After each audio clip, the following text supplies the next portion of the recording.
Salmos, capítulo 1. Como é feliz aquele que não segue o conselho dos ímpios, não imita a conduta dos pecadores, nem se assenta na roda dos zombadores. Ao contrário, sua satisfação está na lei do Senhor, e nessa lei medita dia e noite. É como árvore plantada à beira de águas correntes, dá fruto no tempo certo, e suas folhas não murcham. Tudo o que ele faz prospera. Não é o caso dos ímpios, são como palha que o vento leva. Por isso os ímpios não resistirão no julgamento, nem os pecadores na comunidade dos justos, pois o Senhor aprova o caminho dos justos, mas o caminho dos ímpios leva à destruição. Salmos, capítulo 2. Por que se amotinam as nações e os povos tramam em vão? Os reis da terra tomam posição e os governantes conspiram unidos contra o Senhor e contra o seu ungido, e dizem: façamos em pedaços as suas correntes, lancemos de nós as suas algemas. Do seu trono, nos céus, o Senhor põe-se a rir e caçoa deles. Em sua ira os repreende e em seu furor os aterroriza, dizendo: eu mesmo estabeleci o meu rei em Sião, no meu santo monte. Proclamarei o decreto do Senhor. Ele me disse: tu és meu filho, eu hoje te gerei. Pede-me, e te darei as nações como herança, e os confins da terra como tua propriedade. Tu as quebrarás com vara de ferro, e as despedaçarás como um vaso de barro. Por isso, ó reis, sejam prudentes, aceitem a advertência, autoridades da terra. Adorem o Senhor com temor, exultem com tremor. Beijem o Filho, para que ele não se ire, e vocês não sejam destruídos de repente, pois num instante acende-se a sua ira. Como são felizes todos os que nele se refugiam. Provérbios, capítulo 19. Melhor é o pobre que vive com integridade do que o tolo que fala perversamente. Não é bom ter zelo sem conhecimento, nem ser precipitado e perder o caminho. É a insensatez do homem que arruína a sua vida, mas o seu coração se ira contra o Senhor. A riqueza traz muitos amigos, mas até o amigo do pobre o abandona. A testemunha falsa não ficará sem castigo, e aquele que despeja mentiras não sairá livre. Muitos adulam o governante, e todos são amigos de quem dá presentes. O pobre é desprezado por todos os seus parentes, quanto mais por seus amigos. Embora os procure para pedir-lhes ajuda, não os encontra em lugar nenhum. Quem obtém sabedoria, ama-se a si mesmo. Quem acalenta o entendimento, prospera. A testemunha falsa não ficará sem castigo, e aquele que despeja mentiras perecerá. Não fica bem o tolo viver no luxo, quanto pior é o servo dominar príncipes. A sabedoria do homem lhe dá paciência, sua glória é ignorar as ofensas. A ira do rei é como o rugido do leão, mas a sua bondade é como o orvalho sobre a relva. O filho tolo é a ruína de seu pai, e a esposa briguenta é como uma goteira constante. Casas e riquezas herdam-se dos pais, mas a esposa prudente vem do Senhor. A preguiça leva ao sono profundo, e o preguiçoso passa fome. Quem obedece aos mandamentos preserva a sua vida, mas quem despreza os seus caminhos morrerá. Quem trata bem os pobres empresta ao Senhor, e ele o recompensará. Discipline seu filho, pois nisso há esperança. Não queira a morte dele. O homem de gênio difícil precisa do castigo. Se você o poupar, terá que poupá-lo de novo. Ouça conselhos e aceite instruções, e acabará sendo sábio. Muitos são os planos no coração do homem, mas o que prevalece é o propósito do Senhor. O que se deseja ver no homem é amor perene. Melhor é ser pobre do que mentiroso. O temor do Senhor conduz à vida. Quem o teme pode descansar em paz, livre de problemas. O preguiçoso põe a mão no prato e não se dá o trabalho de levá-lo à boca. Açoite o zombador, e os inexperientes aprenderão a prudência. Repreenda o homem de discernimento, e ele obterá conhecimento. O filho que rouba o pai e expulsa a mãe é causador de vergonha e desonra. Se você parar de ouvir a instrução, meu filho, irá afastar-se das palavras que dão conhecimento. A testemunha corrupta zomba da justiça, e a boca dos ímpios tem fome de iniquidade.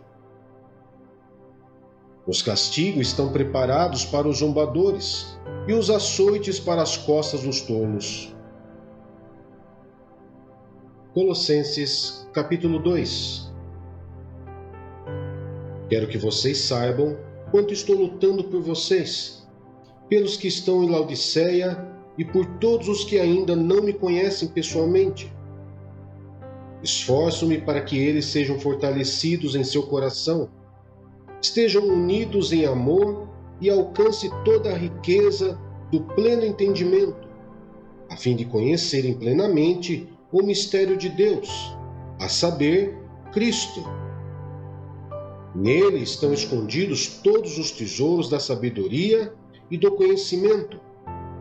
Eu lhes digo isso para que ninguém os engane com argumentos que só parecem convincentes.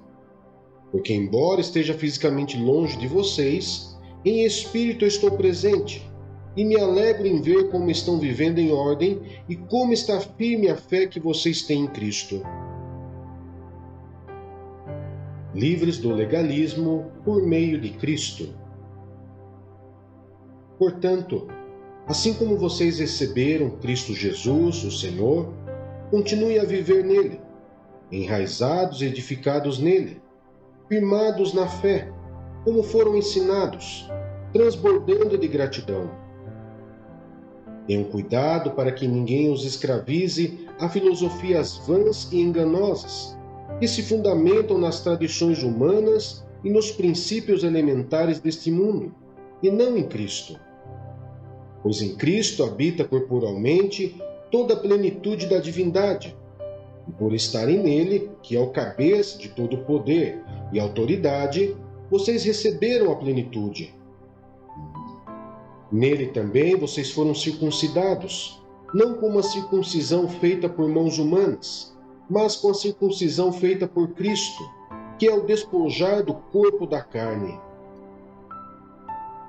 Isso aconteceu quando vocês foram sepultados com ele no batismo, e com ele foram ressuscitados mediante a fé no poder de Deus que o ressuscitou dentre os mortos. Quando vocês estavam mortos em pecados e na incircuncisão da sua carne, Deus os vivificou com Cristo. Ele nos perdoou todas as transgressões e cancelou a escrita da dívida, que consistiam em ordenanças e que nos era contrária. Ele a removeu, pregando-a na cruz, e tendo despojado os poderes e as autoridades, fez deles um espetáculo público, triunfando sobre eles na cruz. Portanto, não permitam que ninguém os julgue pelo que vocês comem ou bebem, ou com relação a alguma festividade religiosa ou a celebração das luas novas ou dos dias de sábado. Estas coisas são sombras do que haveriam de vir. A realidade, porém, encontra-se em Cristo. Não permitam que ninguém que tenha prazer numa falsa humildade e na adoração de anjos os impeça de alcançar o prêmio. Tal pessoa conta detalhadamente suas visões e sua mente carnal a torna orgulhosa. Trata-se de alguém que não está unido à cabeça, a partir do qual todo o corpo sustentado e unido por seus ligamentos e juntas efetua o crescimento dado por Deus. Já que vocês morreram com Cristo para os princípios elementares deste mundo, porque, como se ainda pertencessem a Ele, vocês se submetem a regras: não manuseie, não prove, não toque. Todas essas coisas estão destinadas a perecer pelo uso, pois se baseiam em mandamentos e ensinos humanos. Essas regras têm, de fato, aparência de sabedoria, com sua pretensa religiosidade, falsa humildade e severidade com o corpo, mas não têm valor algum para refrear os impulsos da carne. Levítico, capítulo 4. A oferta pelo pecado. O Senhor ordenou a Moisés: diga aos israelitas: quando alguém pecar sem intenção, fazendo o que é proibido em qualquer dos mandamentos do Senhor, assim se fará. Se for o sacerdote ungido que pecar, trazendo culpa sobre o povo, trará ao Senhor um novilho sem defeito, como oferta pelo pecado que cometeu. Apresentará ao Senhor o novilho à entrada da tenda do encontro. Porá a mão sobre a cabeça do novilho, que será morto perante o Senhor. Então o sacerdote ungido pegará um pouco do sangue do novilho e o levará à tenda do encontro. Molhará o dedo no sangue e o aspergirá 7 vezes perante o Senhor, diante do véu do santuário.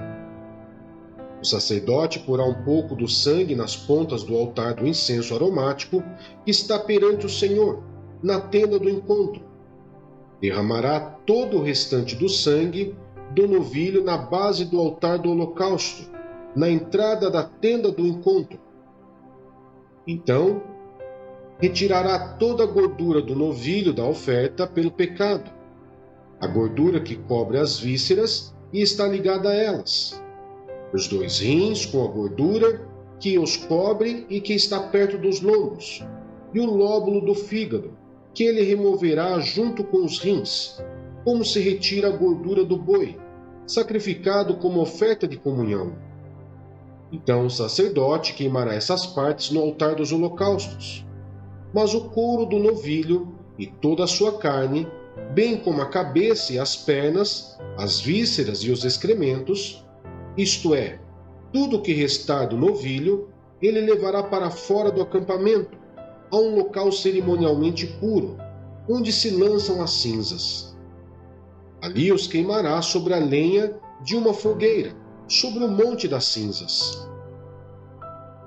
Se for toda a comunidade de Israel que pecar sem intenção, fazendo o que é proibido em qualquer dos mandamentos do Senhor, ainda que não tenha consciência disso, a comunidade será culpada. Quando tiver consciência do pecado que cometeu, a comunidade trará um novilho como oferta pelo pecado e o apresentará diante da tenda do encontro.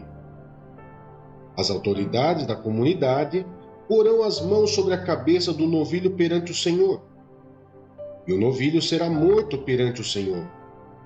Então o sacerdote ungido levará um pouco do sangue do novilho para a tenda do encontro, molhará o dedo no sangue e o aspergirá 7 vezes perante o Senhor, diante do véu. Porá o sangue nas pontas do altar, que está perante o Senhor, na tenda do encontro, e derramará todo o restante do sangue na base do altar dos holocaustos, na entrada da tenda do encontro. Então tirará toda a gordura do animal e a queimará no altar, e fará com esse novilho como se faz com o novilho da oferta pelo pecado.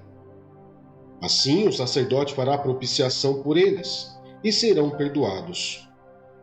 Depois levará o novilho para fora do acampamento e o queimará como queimou primeiro. É oferta pelo pecado da comunidade. Quando for um líder que pecar sem intenção, fazendo o que é proibido em qualquer dos mandamentos do Senhor, o seu Deus, será culpado.